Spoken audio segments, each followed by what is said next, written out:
Essa semana a novela tá pegando fogo noveleiros. É barraco, reviravolta e emoção do começo ao fim. Então já se ajeita aí, deixa o like, se inscreve no canal e vem comigo conferir tudinho no resumão da semana. Preparados? Então vamos nessa! Segunda-feira, 24 de novembro. A noite cai pesada sobre a cidade quando Leonardo, ainda com aquele olhar enviesado e desconfiado, observa Viviane e Gerluce deixando discretamente o local onde o grupo costuma se reunir para discutir o plano destinado a ajudar os doentes da chacrinha. Leonardo permanece parado por alguns segundos, acompanhando com os olhos a dupla enquanto elas se afastam, como se tentasse interpretar alguma coisa escondida nos gestos das duas. Ele não gosta do que sente, um misto de curiosidade e ciúme, mas não consegue evitar. A presença de Gerluce ao lado de Viviane mexe com ele mais do que deveria. Mesmo assim, tenta manter a compostura, respirando fundo antes de seguir seu caminho. Enquanto isso, Kellen surge apressada, chamando pela amiga com urgência. Ela encontra Gerluce pouco depois de a reunião se dispersar, e, ofegante, avisa que Bagdá está conversando com Jorginho na igreja. Gerluce sente o coração disparar. O simples nome de Jorginho já desperta nela uma mistura de medo, raiva e dor antiga. Ela fica paralisada por um instante, tentando entender como Bagdá conseguiu criar essa aproximação tão indesejada. Depois de inspirar fundo, responde com firmeza que Jorginho não vai chegar perto de Joelle. A decisão é clara. Ela faz questão de repetir mais de uma vez, como se estabelecesse um limite invisível, mas inquebrável. Ele não atravessa mais o caminho da filha dela. Dentro da igreja, Bagdá tenta convencer Jorginho a assumir novamente seu antigo papel dentro da chacrinha. Fala como se estivesse oferecendo uma coroa ao rei caído, lembrando histórias de quando Jorginho era respeitado, temido e considerado a figura central daquele mundo. Mas Jorginho, cansado, com um olhar que parece carregar décadas em poucos segundos, garante que não tem interesse algum em retomar seu lugar. Ele diz que já viveu aquilo e que não quer voltar para aquele tipo de vida. Por mais que Bagdá tente insistir, Jorginho mantém a palavra firme, ou pelo menos tenta. Kellen não perde tempo e corre novamente atrás dele para avisar que Gerluce topou conversar. A notícia pega Jorginho de surpresa. Mesmo sustentando a aparência de quem já deixou tudo para trás, ele não consegue esconder a inquietação que sobe pelo corpo. Gerluce querendo falar com ele? Isso pode significar coisas boas ou muito ruins. Mas ele aceita, e essa aceitação, para ele, já é tremenda. Enquanto isso, do outro lado da cidade, um clima totalmente diferente se instala quando Cláudia caminha pela rua, sem desconfiar de nada. Edilberto vem dirigindo, mas não como motorista distraído, ele está decidido. Ele atropela Cláudia de propósito, de forma silenciosa e brutal. O impacto é rápido. Ele observa apenas o corpo caindo, mas não tem coragem de ficar parado. Em poucos segundos, foge, trocando de carro para evitar qualquer ligação com o crime. Contudo, ao retornar discretamente à rua para avaliar o estrago, Edilberto se desespera ao perceber que não há mais corpo nenhum. O chão está limpo, como se nada tivesse acontecido. Esse desaparecimento repentino faz sua mente correr em círculos, criando ainda mais paranoia do que culpa. Enquanto o mistério cresce, Ferretti manda Macedo investigar e descobrir, de alguma forma, o que realmente aconteceu com Cláudia. Ele quer respostas rápidas. Não pode correr o risco de que um acidente envolvendo alguém tão próximo da casa do comendador vire uma ponta solta capaz de atrapalhar coisas maiores. Macedo, obediente, entra em contato com Edilberto, e juntos vão até a casa de Cláudia fingindo que estão ali apenas para verificar se está tudo bem. Chegam tensos, sem saber muito bem o que esperar, mas vasculham discretamente os arredores, tentando encontrar qualquer pista que indique se ela está viva ou morta. Voltam para Ferretti de mãos vazias. Não descobriram absolutamente nada sobre o paradeiro da cuidadora. A essa altura, Lorena resolve que precisa dar uma esfriada na cabeça e chama Maggi para um encontro de meninas. Ela tenta distrair a amiga, mudar o foco, porque percebe que Maggi anda preocupada demais, principalmente por sentir que tem alguma culpa sobre o que aconteceu com Júnior. As duas conversam, dividem confidências e tentam deixar a vida um pouco menos tensa naquele momento. De volta à mansão, Ferretti se aproxima de Arminda e conta que Macedo e Edilberto foram até a casa de Cláudia, mas não conseguiram levantar nada útil. A notícia deixa Arminda nervosa. Ela já não gosta da cuidadora, e agora o sumiço repentino da mulher acende alertas que ela preferia ignorar. Ela tenta disfarçar, mas Ferretti percebe que algo na reação dela não bate completamente com alguém que está apenas preocupado com uma funcionária. Pouco depois, Arminda recebe uma ligação anônima. A voz do outro lado informa friamente que Cláudia sofreu um acidente e que não poderá trabalhar por um período. Não dá detalhes, não diz onde está, não explica o que aconteceu. A ligação só joga a informação no ar e termina. Arminda fica com o telefone na mão por alguns segundos, sem saber se deve acreditar ou não.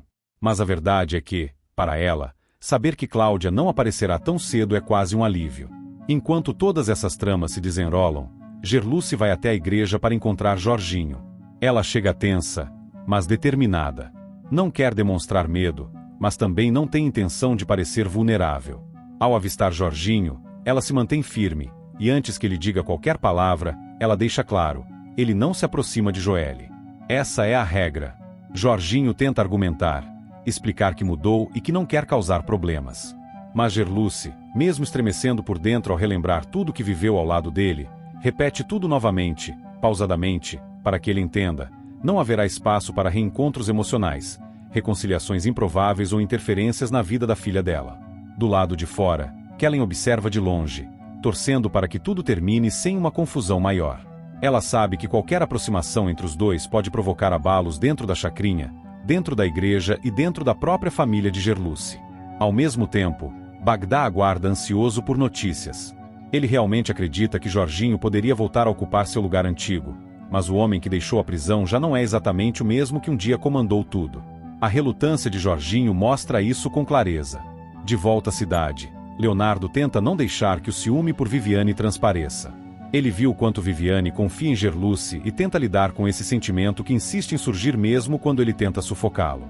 Enquanto isso, Viviane nem imagina o que se passa na cabeça dele. Continua firme, dedicado ao grupo e ao plano, acreditando genuinamente que os esforços do coletivo podem transformar a realidade da chacrinha.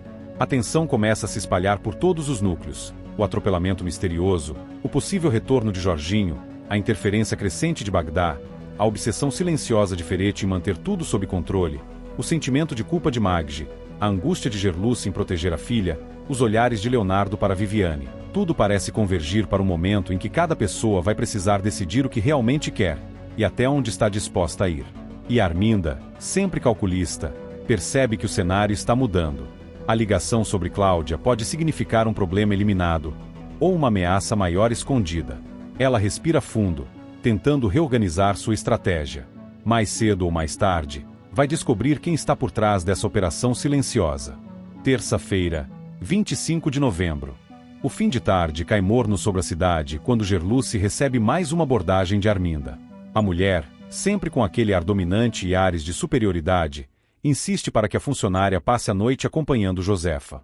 Ela tenta soar cordial, tenta parecer atenciosa, mas Gerluce sabe exatamente o que existe por trás daquela oferta: controle, desconfiança e um desejo quase compulsivo de manter Josefa sob vigília absoluta.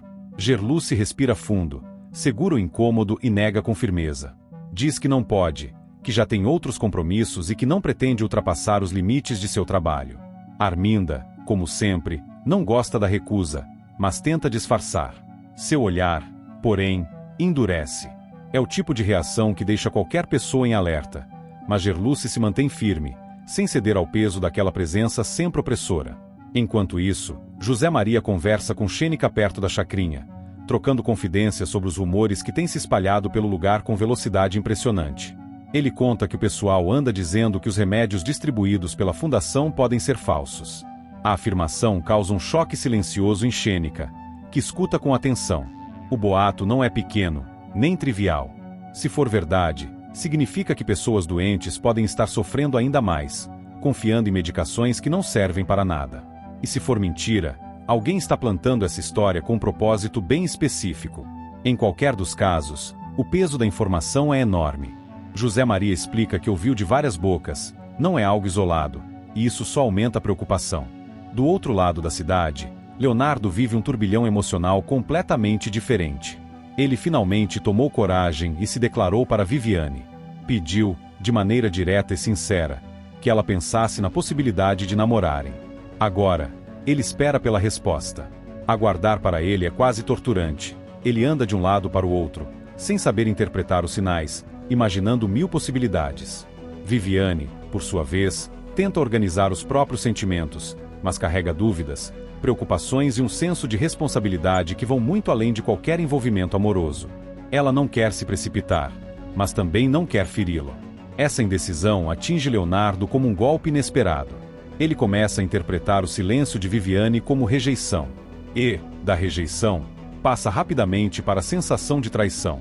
Ele acredita ter sido enganado, como se Viviane tivesse alimentado uma ilusão para depois recuar. O desconforto cresce, se mistura com mágoa, e o leva até a farmácia, mas não da melhor forma.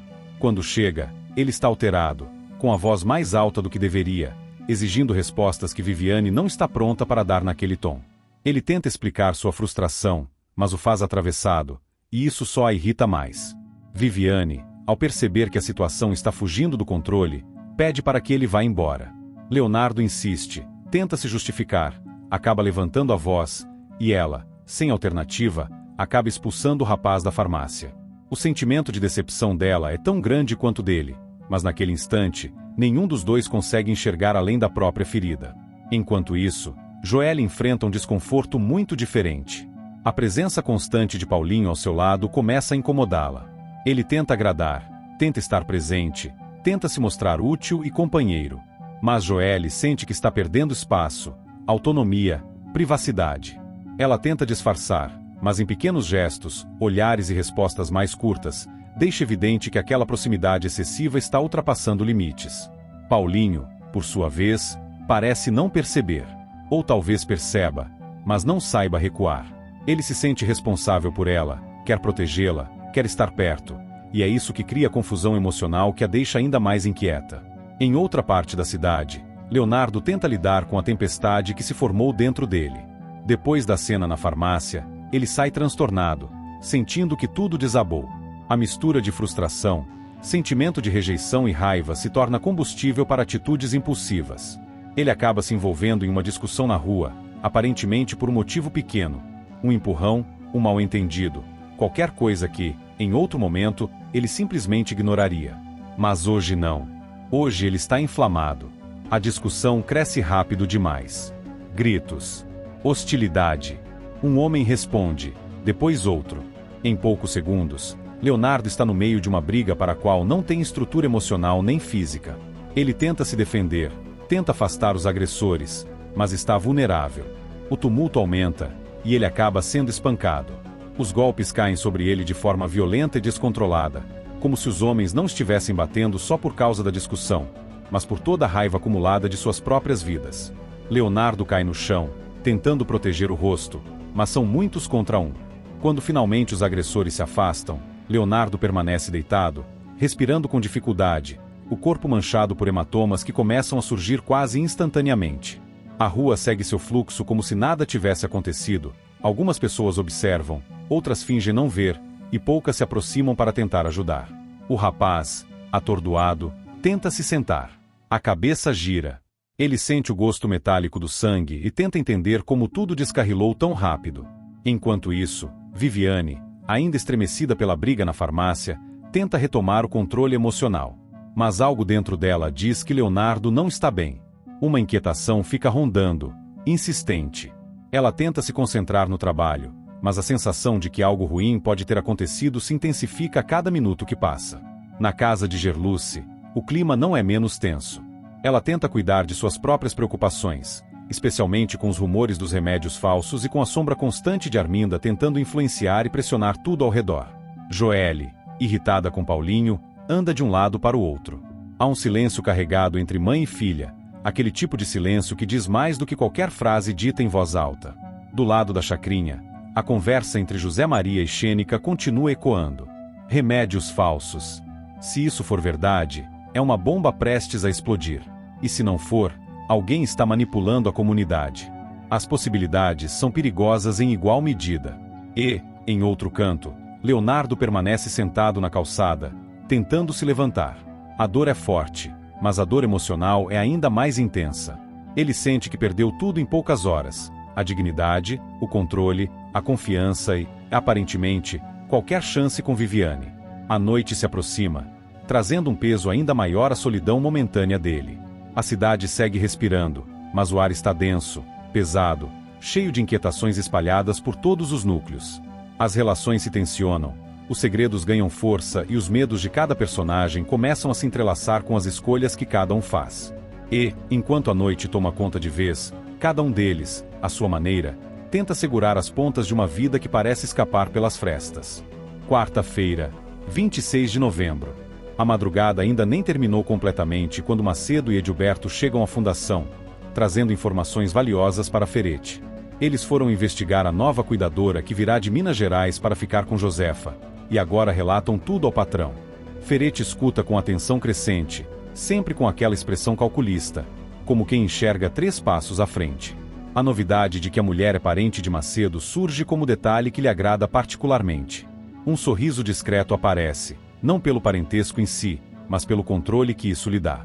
Ele gosta de saber quem circula em sua órbita, gosta de prever comportamentos, de colocar peças em posições estratégicas.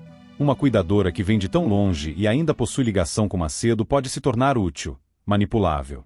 Nada passa despercebido naquela mente sempre em movimento. Enquanto isso, Arminda escuta sua própria casa respirando tensões.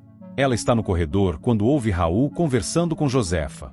O rapaz desabafa, com voz entristecida, dizendo que sente saudades do pai. A honestidade daquele lamento atinge Arminda como um golpe inesperado. Ela para, quieta, observando pela fresta da porta a sinceridade do filho que, apesar de tantas falhas e tropeços, carrega dores que ela ajudou a construir. Esse momento desperta nela memórias que estavam adormecidas, mas nunca mortas. A cena abre espaço para lembranças desconfortáveis, especialmente da noite em que articulou com Ferete a morte de Rogério. Ela se lembra de cada detalhe, do medo de ser exposta, do desespero silencioso ao ver Rogério descobrir a casa da farinha e ameaçar revelar tudo.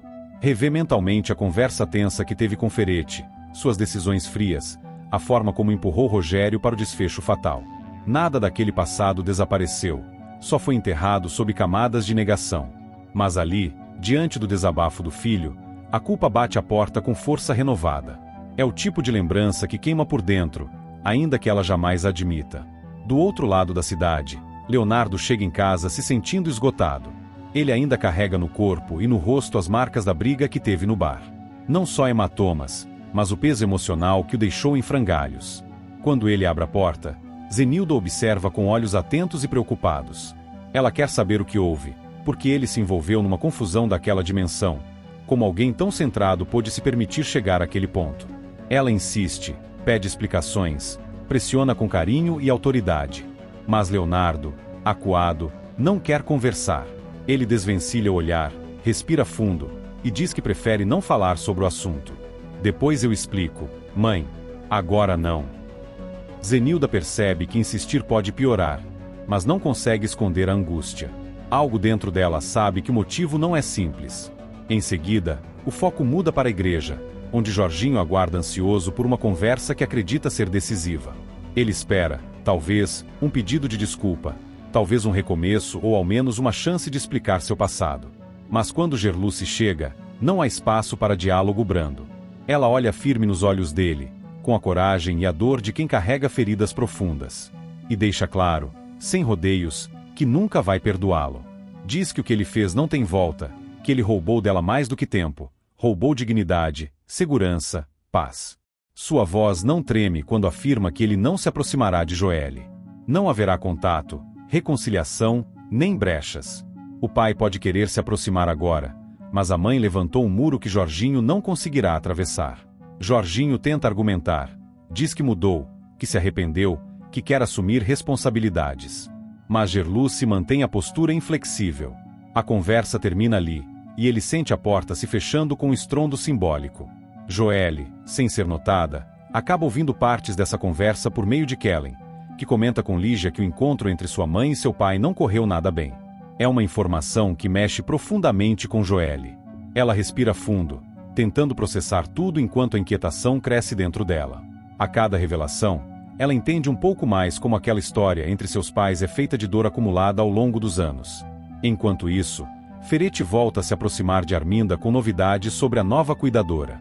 Ele conta que a mulher é parente de Macedo. A notícia, dita com bom humor perverso, parece acender em Arminda a sensação de que tudo está sendo amarrado para manter o controle sobre Josefa, e sobre qualquer pessoa que possa ser uma ameaça à sua versão da história. Ela reage com interesse, quase com alívio, ao saber que poderão manter os olhos sobre a nova funcionária sem grande esforço. Uma cuidadora vinda de outro estado pode parecer alguém neutro, mas, para Ferete e Arminda, ela já chega com amarras invisíveis. O clima entre eles, porém, não deixa de ser tenso. Ela acabou de se lembrar do crime que cometeram juntos, e ele continua vivendo como se nada tivesse acontecido, sempre articulando, sempre manipulando. Há um certo cansaço nos olhos dela, um desgaste emocional que ameaça transbordar. Mas Arminda não deixa nada escapar. Mantém o controle, como sempre. Enquanto a noite avança, Raul e Josefa permanecem conversando. Ele fala sobre o pai com uma saudade que parece antiga. Josefa escuta com carinho, compreendendo a dor do menino que cresceu carregando ausências. Mas ela também percebe o quanto Arminda influencia a vida dele de maneiras que ele nem reconhece. A conversa abre feridas, mas também planta uma pequena semente de esperança de que ele pode, aos poucos, recuperar vínculos perdidos. No mesmo ambiente, embora em um canto mais afastado, Arminda observa a própria mãe com uma mistura de preocupação e impaciência. Ela tenta controlar Josefa em todos os aspectos: remédios, visitas, horários, e a possibilidade de uma nova cuidadora entrar na casa deixa inquieta. É como se abrir a porta para outra pessoa significasse perder parte da vigilância que ela tanto se esforça para manter. No meio de todo esse turbilhão, Joelle continua absorvendo a informação de que a conversa de seus pais foi ruim. Ela sente medo, raiva, curiosidade. Parte dela quer entender tudo, outra parte prefere não saber de nada. Sua relação com Raul, com Paulinho, com a escola, com a própria gravidez, tudo parece ficar ainda mais pesado diante dessa notícia. Ela se sente pequena e perdida, mas tenta disfarçar, como sempre faz. Enquanto isso, Gerluce, ainda firme em sua postura contra Jorginho, retorna para casa com o coração acelerado. Ela sabe que fez o certo, mas isso não diminui o impacto emocional da conversa. Pensar no passado sempre a desestabiliza, mas ela se levanta todos os dias para proteger Joelle, e isso a mantém de pé, mesmo que doa. E assim a noite termina, deixando cada um dos envolvidos preso em suas próprias questões. Arminda com seus segredos, Ferete com seus planos, Leonardo com suas feridas, Joelle com suas dúvidas, Jorginho com sua derrota silenciosa, e Gerluce com o peso de proteger a filha num mundo cheio de ameaças. Quinta-feira, 27 de novembro. A manhã amanhece pesada para Joelle, ainda ecoando o incômodo que ela vinha sentindo nos últimos dias, aquela mistura de angústia, fadiga e uma irritação silenciosa que ninguém parecia notar. Determinada a esclarecer suas dúvidas e a resolver as coisas por conta própria, ela decide procurar Gerluce no trabalho. A jovem chega ao local ainda carregando certa apreensão, imaginando como será recebida, enquanto a cuidadora tenta manter a rotina em meio às tensões que vêm se acumulando entre ela, Arminda e a própria patroa. Arminda, percebendo a movimentação e sempre pronta para exercer controle sobre o ambiente, não perde a oportunidade de criar mais uma barreira entre Gerluce e qualquer possibilidade de apoio. Ela rapidamente inventa uma desculpa, afirmando que Cláudia não virá mais naquele dia porque teria viajado para ver a família em Minas. É uma mentira calculada, pensada para manter Gerluce ainda mais presa, mais dependente, sem chance de descanso, sem chance de escapar do domínio psicológico que Arminda alimenta com frieza. Gerluce, exausta e desanimada, apenas aceita, mesmo que algo dentro dela sempre desconfie. Enquanto isso, Joelle pega o ônibus dirigido por Gilmar, ainda sem imaginar que aquele trajeto comum se tornaria decisivo. No meio da viagem, a jovem começa a passar mal. O suor frio, a tontura, a falta de ar, tudo vem de forma rápida, tirando dela qualquer controle. Gilmar, atento, percebe o desespero e age sem hesitar. Encosta o ônibus, ajuda Joelle a se estabilizar e a leva imediatamente para o hospital. O gesto é simples, mas cheio de humanidade, algo raro no cotidiano duro que todos eles enfrentam. Ao chegar ao hospital, Gilmar liga para Gerluce. A cuidadora atende com o coração na boca, imaginando 1000 cenários possíveis para a filha. Mas é a voz de Gilmar que a surpreende.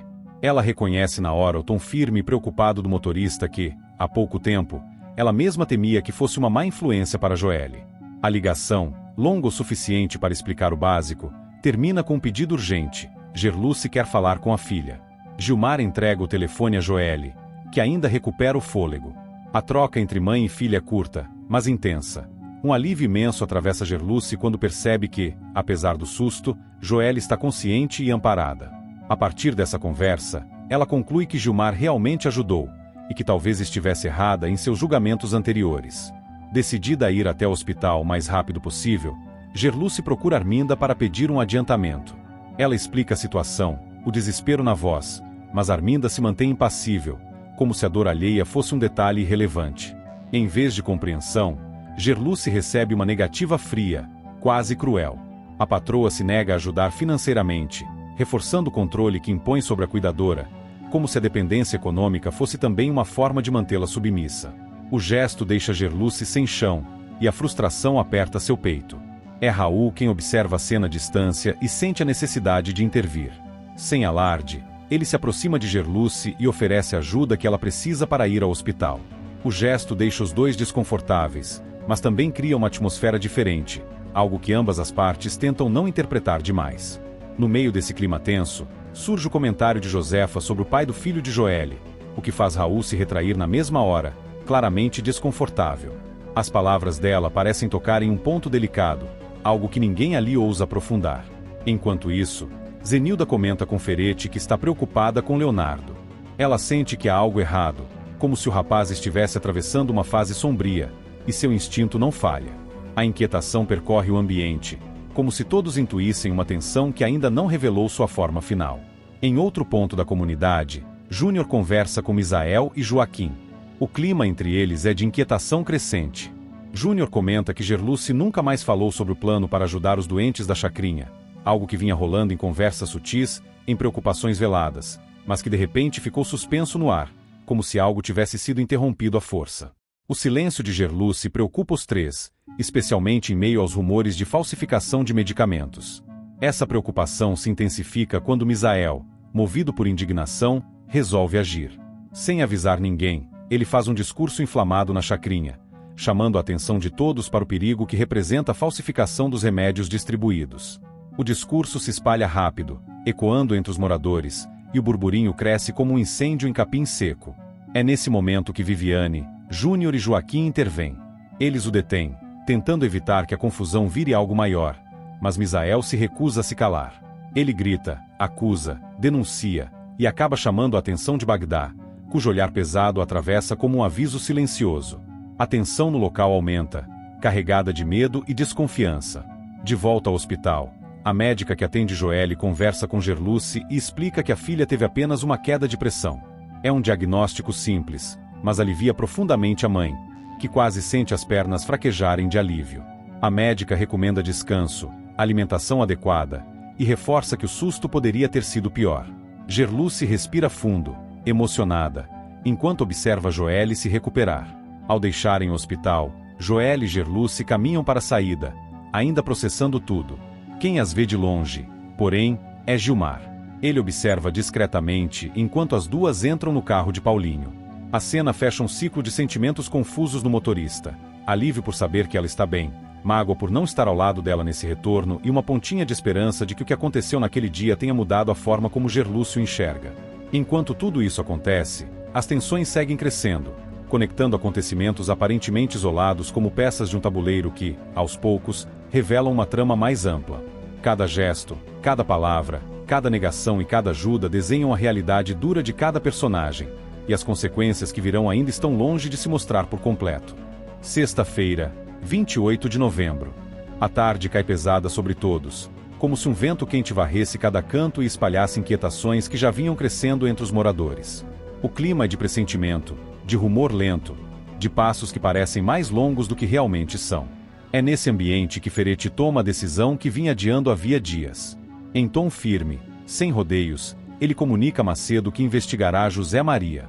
A notícia chega como um trovão discreto, mas de impacto certeiro.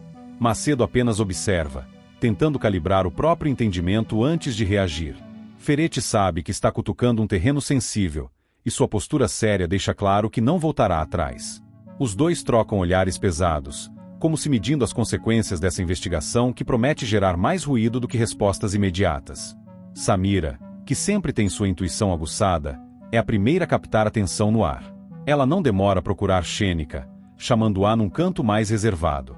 A voz de Samira carrega uma mistura de urgência e proteção enquanto alerta a amiga sobre Ferete, explicando que a investigação sobre José Maria pode respingar nela. Xênica escuta em silêncio, absorvendo cada palavra, mas também tentando manter a mente alinhada. No fundo, ela sabe que é verdade. Sabe que cada passo de José Maria pesa sobre ela, e que qualquer investigação pode virar uma tempestade incontrolável. A expressão de Samira não deixa espaço para dúvidas. É hora de cautela. Enquanto isso, num ponto distante desse turbilhão, Leonardo tenta juntar os cacos depois de tudo o que aconteceu com Viviane. O golpe emocional ainda o atravessa, deixando-o desnorteado, dividido entre raiva, mágoa e a sensação amarga de ter sido enganado. Ele está sentado, os ombros curvados, quando Lorena se aproxima devagar, como quem tem medo de aumentar a dor do outro. Ela se abaixa ao lado do irmão, tenta confortá-lo, fala com calma, com carinho quase maternal. Lorena se mostra totalmente disponível para ajudar, insistindo que ele não está sozinho, que ela vai estar ali para segurá-lo se cair de novo. Leonardo, por sua vez, tenta manter a postura, mas seus olhos denunciam o quanto está fragilizado.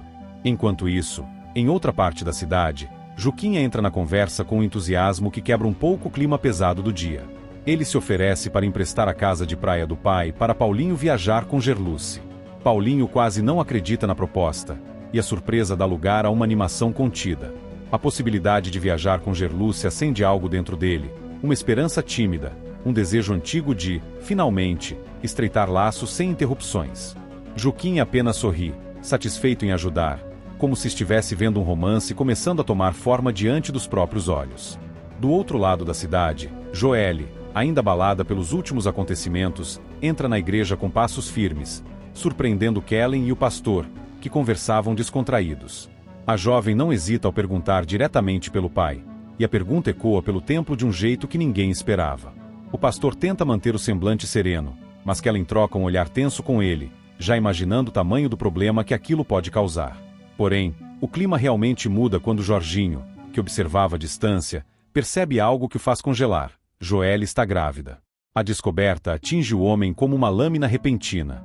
Ele precisa se controlar para não demonstrar espanto. De imediato, vê que não pode se revelar para ela naquele estado emocional tão frágil. Ele se vê obrigado a disfarçar a própria identidade, contendo a emoção que ameaça transbordar. A filha está diante dele, vulnerável, buscando respostas, mas ele não pode dizer quem é. Enquanto isso, Gerluce age de maneira decidida. Ainda abalada com o episódio no hospital, mas com a cabeça funcionando a mil, ela pega a chave do quarto das Três Graças.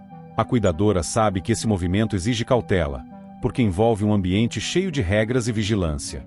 Mesmo assim, ela age com a firmeza de quem acredita que precisa seguir seu instinto. Quando segura a chave em suas mãos, sente um peso que vai além do metal frio. É o peso das escolhas que está prestes a fazer. Viviane, por sua vez, segue tomada pelo turbilhão que começou mais cedo. E num novo desdobramento, ela volta a expulsar Leonardo da farmácia, dessa vez com ainda mais frieza, como se quisesse apagar qualquer resquício de conexão entre eles. Leonardo, já ferido, é atingido novamente pela rejeição seca, que parece o empurrar ainda mais para dentro de si. A cena deixa um rastro de inquietação em quem observa, como se fosse o prenúncio de mais conflitos. A noite se aproxima quando Bagdá volta a cruzar o caminho de Raul e Joelle, importunando os dois com aquela presença incômoda que já virou rotina.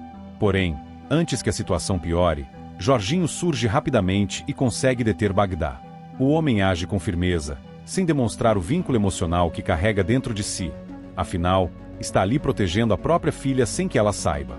A intervenção é rápida, mas decisiva, afastando o perigo e deixando Joelle e Raul aliviados, ainda que sem entender totalmente o que motivou a atitude tão incisiva de Jorginho. Na sequência, Viviane decide tomar uma postura diferente, tentando reorganizar um pouco o caos que se instalou ao redor dos boatos sobre a falsificação de medicamentos. Ela marca um encontro com Júnior, Misael e Joaquim, reunindo o trio para discutir o clima na comunidade e tentar conter os efeitos da tensão crescente. O encontro é marcado para mais tarde, e a promessa de uma conversa séria paira sobre todos os envolvidos. Paulinho, por sua vez, sente que o momento está a seu favor, de um jeito simples, mas significativo. Ele respira fundo antes de tomar coragem e convidar Gerluce para viajar com ele. A proposta sai de sua boca com um nervosismo evidente, mas também com sinceridade absoluta. Ele fala da praia, da chance de descanso, de esquecer um pouco os problemas que o cercam.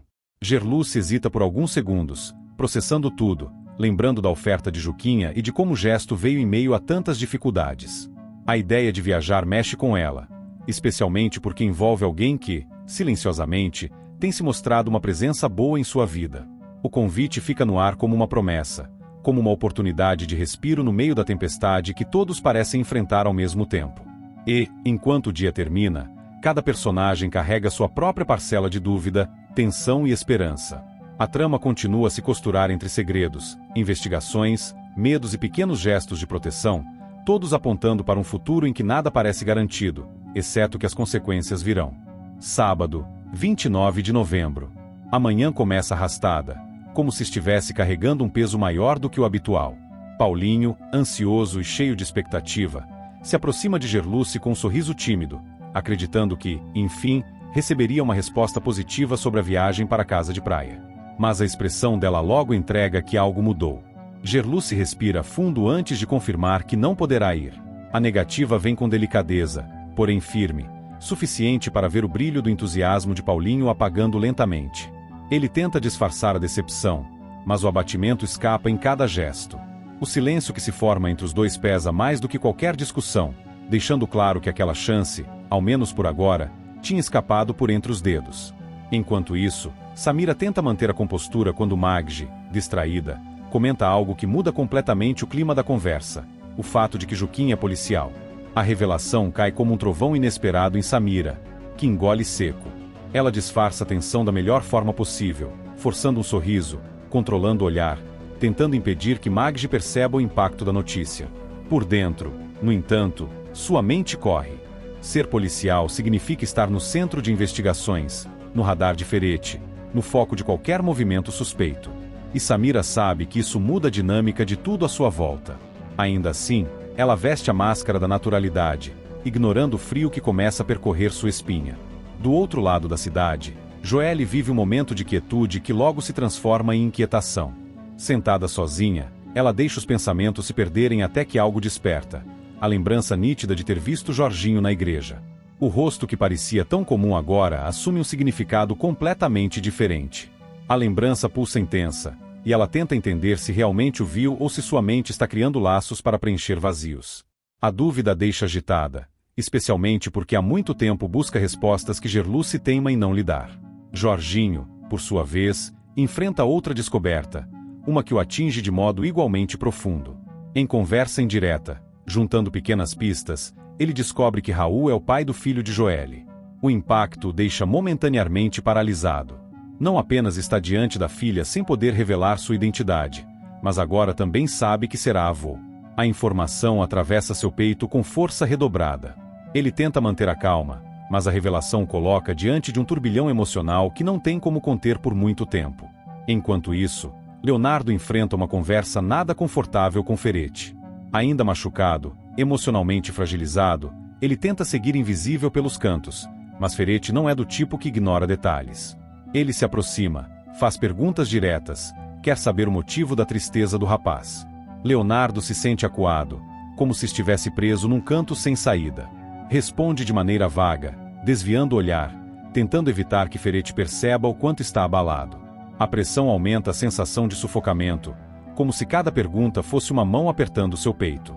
Porém, Leonardo insiste em não revelar nada, preferindo lidar com seus dilemas sozinho do que abrir qualquer fresta para que Ferete se infiltre. Enquanto isso, Juquinha se mostra mais gentil do que nunca quando leva Lorena de volta para casa. A viagem é tranquila, permeada por conversas leves, e a presença dele acaba sendo reconfortante para ela. Lorena, que vinha carregando preocupações com Leonardo, agradece pela carona, e Juquinha responde com um sorriso sincero, sem querer nada em troca. É um pequeno momento de respiro em meio ao caos que ronda todos eles. Mais adiante, Pastor Albérico encontra Jorginho com urgência, quase ofegante, e implora para que ele não faça nada contra Raul. O pastor percebe o conflito interno do homem e tenta impedir que a tensão familiar exploda em consequências irreversíveis. Ele fala das responsabilidades, da necessidade de proteger Joelle, não feri-la mais do que já foi ferida. Jorginho escuta com os olhos apertados, carregando dentro de si a explosão que tenta segurar.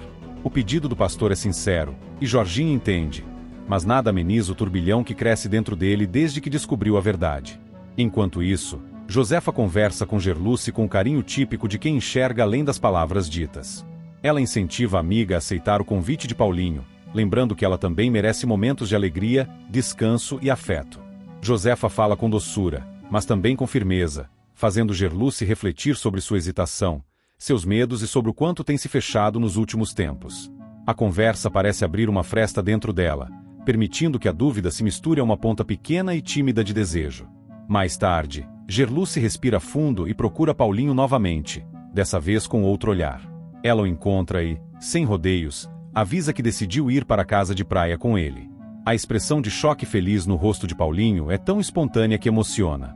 Ele fica estático por alguns segundos antes de sorrir largo, como se tivesse ganhado um presente inesperado do universo. A alegria dele é tão genuína que até Gerluce acaba rindo, mesmo ainda carregando uma ponta de insegurança. O clima se transforma num instante, e o que antes era decepção vira esperança. Logo depois, ela volta para contar a novidade a Josefa, explicando que hesitou muito antes de aceitar o convite, e que essa hesitação ainda não desapareceu completamente. Josefa escuta com paciência, sem julgar, apenas reforçando que ela tem direito de ser feliz. A cuidadora sente o peso de todas as expectativas, mas também percebe que está dando um passo importante rumo a algo novo. Em seguida, surge Macedo com novidades pouco animadoras. Ele procura Ferete e admite que ainda não tem informações concretas sobre o que aconteceu com Cláudia. A frustração de Ferete é evidente, e o tom de cobrança se intensifica. Ambos sabem que esse mistério pode comprometer negócios, alianças, reputações, e nada incomoda mais Ferete do que aquilo que foge de seu controle. Enquanto isso, Misael chama Joaquim para uma conversa séria, repreendendo-o por evitar Lígia. Ele fala de maneira direta, quase severa, lembrando que fugir não resolve nada. Joaquim tenta desviar, mas Misael insiste. A tensão cresce, mas também revela a preocupação sincera que existe ali. No desfecho do dia, Joelle finalmente toma coragem. Movida pela lembrança insistente do rosto na igreja e pelos sentimentos que vinham fervendo por dentro, ela encara Jorginho com determinação. Ele tenta manter a expressão neutra, mas seus olhos denunciam a tempestade interna. E então, com a voz trêmula, mas firme, Joelle pergunta diretamente: "Você é meu pai?" A pergunta paira no ar como um golpe. O mundo parece parar ao redor dos dois. Jorginho mal consegue respirar, dividido entre o impulso de abraçar a filha e o medo de revelar a verdade antes do tempo certo. Joelle espera, o coração batendo rápido, desejando uma resposta que pode mudar tudo, para ela, para ele e para todos ao redor. E acabou o resumão de hoje. Se a novela tá boa, imagina o resumão de amanhã. Então se inscreve aí e vamos fofocar juntinhos no próximo vídeo, porque aqui a gente vive de resumo, emoção e um pouquinho de confusão.